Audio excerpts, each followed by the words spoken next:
Just want to let you lot know that if you're watching this clip on the Fozcast YouTube channel, the full episode is now available to watch exclusively on Spotify, and it's free. Come on. To know what it's like to play in front of 4,000 or 5,000 fans for some games, and then next week you could be playing in front of 50 or 60,000 fans in the WSL, which is just bonkers. How are you able to basically do the same thing from match to match when there's 55,000 more fans? So Chelsea women play their home games at Kings Meadow, right? Yeah. And then... which is a what, 5,000 stadium-ish? Well, you get about 4,000 there, don't you? Yeah. And then when you play at Stamford Bridge, it goes up. It's 35,000 odd. And if you're playing in some of the bigger stadiums, the Emirates, which is pretty much sold out all the time, is that taking some getting used to? Yeah, but at the same time, you just forget about that and you just play a game of football. Like I always think, because I think this year, like I had so much more anxiety going out before a game, but then I think as soon as the whistle's gone, I'm literally kicking an inflatable around for 90 minutes. Yeah. It's a good way of putting it. Yeah. Why do you think you had more anxiety this year then? Where does that come from? I don't know. Like, I really don't know. I was thinking, what on earth is this? I hate it. I've never experienced it before, ever. And every single time I was like, Millie, you're going to have to distract me. Or Coxie, who I was sitting by, I was like, just do something to take my mind off it. They always found a way, honestly, some bizarre ways they found. But so this is before the game? Literally in the changing room before the game. You're only talking that little bit before the game, right? Not like the days in advance or anything like that, just that bit before the game. Literally, as soon as I come back in from the warm-up, like that 5 minutes when a keeper's like getting ready before the team, like I'm thinking, oh my goodness, I can't do this. And then as soon as you're in the tunnel and you walk out, you're like, oh, this is fun. I think you need to give some tips here, Ben, because you were that laid back. You were almost horizontal, weren't you? Only towards the end. Well, not towards the end, for probably the last 10 years of my career. But I know where you are. I get it completely, right? And there was a period, I think maybe when I was about 28-ish or something, where the same sort of thing hit me. It was this instant, oh my God, like, oh, I don't know what I'm doing. I'm not in control of anything here. I'm not a good goalie. I'm going to let pure goals in today. It's so horrible, the feeling. It's the worst place to be in the world, isn't it? Yeah. But you have to... I went and got work. I went and did work with a psychologist. I went to speak to a sports psychologist, and it was the best thing I ever did. What have they been teaching you and showing you to get over this? So many different techniques, like so many ones to just try out, see if obviously, because not everyone has the same thing that will help them. So we've gone through so many different things, but I've been working with my psychologist for probably before the Euros. Yeah. So like good couple years now, and it's the best thing I've ever done. Is psychology in the women's game more prevalent, do you think? Or is it more accepted? It's not so much of a taboo subject?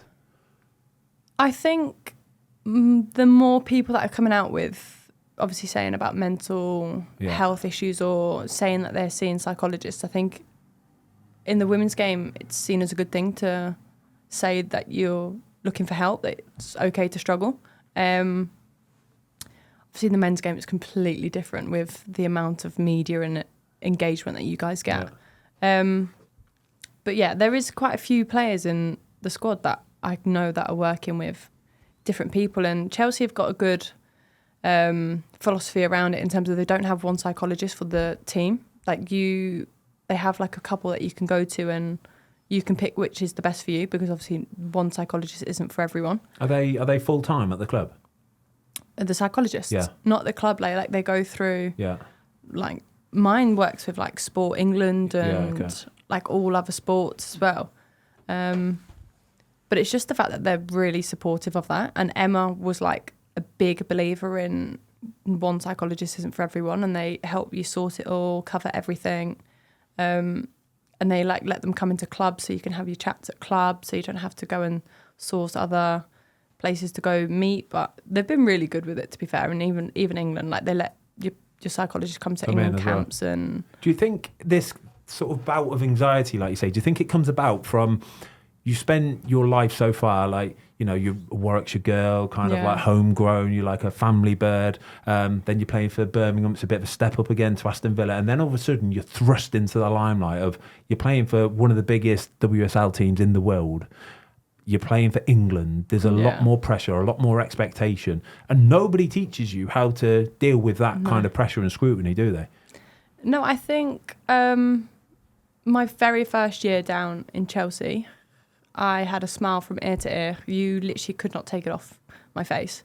Probably the second year, it's probably hit a bit more, obviously, when you're playing more games, you're in more competitions, there's a lot more riding on each result. But yeah, I think the media scrutiny is probably like a big thing that people don't actually realise it affects you as much as you do. Yeah.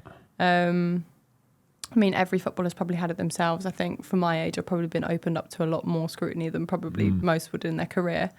And that's okay. Like, people have their opinions, they can say what they want, but you obviously just have to react, and you can control how you react. That's fine. Like, you control what you do next.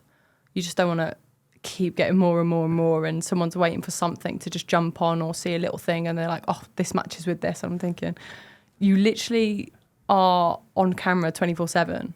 Even when you're not even on the football pitch, people just analyse everything, and you just want to be a normal person. Like, that's what's crazy about it. I think the stories that came out, I think it was last year or the year before, with Serena Wiegman, obviously, apparently it's all rubbish, I'm sure you'll agree. But did that experience, did it sort of make you better for it? Do you know what I mean? Did you learn from those experiences of that scrutiny and go, no, do you know what, I think I'm able to deal with this going forward now? Do you want me to be honest? Yeah. I wanted to quit. Really? Yeah. It got that bad? I was literally at the point where I wanted to quit. Like, I was walking down the street and I was just getting people like hurl abuse at me just from it. And I was like, I'm done. Like, I think at that age I was 20, I think it was. Maybe 21, I can't remember. And I was like, this is not what I've signed up for. Like, I'm a young girl at that point and... Just want to play football. I just want to play football. I just want to do it for what I did as a little girl. And yeah, I was over it. I literally went into Villa I think a week later, and I said, look, I'm done. I want some time off. At that point, I wasn't allowed it, but I was like, I'm like, please try and find another keeper in the window. Like, I'm done for now. And I felt like I literally let everyone down. Like, all my friends, all my family, like my agents and stuff like that. And I was like, that's so, like, I can deal with that. Like, that's something I can deal with. I've put that into perspective, but all the other stuff that people are literally walking down the street and they don't even know me, but they have like a pre-judgment on you. But that's why it's so important that, like, the psychologist side of things is obviously incredibly important. And it just made me think there about, we did a podcast with Brandon Williams recently, didn't we, from United, and who was at United. And the other thing is as well, having a really solid, which I know you do, family unit as well. And not everybody has that, do they? So you can see how people get lost, can't you? And it really, really affects them. I'd consider yourself, like you, fortunate that you have had the opportunity to work with the psychologist, 100%. that you have got such a good family around you. But it's mad to think that Hannah could not be playing football right now. But it's at that time, it feels so bad. It feels like the only kind of way to go. Yeah. Don't it? It's the easiest option.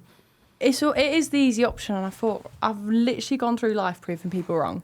Like, I did it from the start when I was told I can't play football, and I played football. So I just thought, I can't let these win. Like, if you quit, then it just adds more fuel, and it just like puts it more saying that they're right. They've won. Yeah, and I'm like, no, I can't do that. So I thought, right, okay, just go with the psychologist, do everything. And I was like, at this point, I was really like not wanting to work at all or do anything.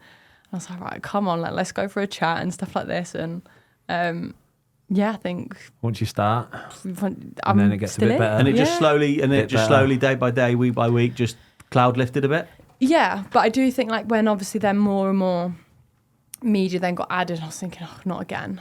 But I've like gone off everything. I don't want to see anything, do anything. What, like social media platforms and? It was the worst thing I could have done was go on it. Really well said. So I went off everything after the Euros, and I get people to control it for me now. Thanks everybody for watching. We hope you enjoyed this clip of the Fozcast. If you would like to watch the full episode, it is now available exclusively on Spotify for free.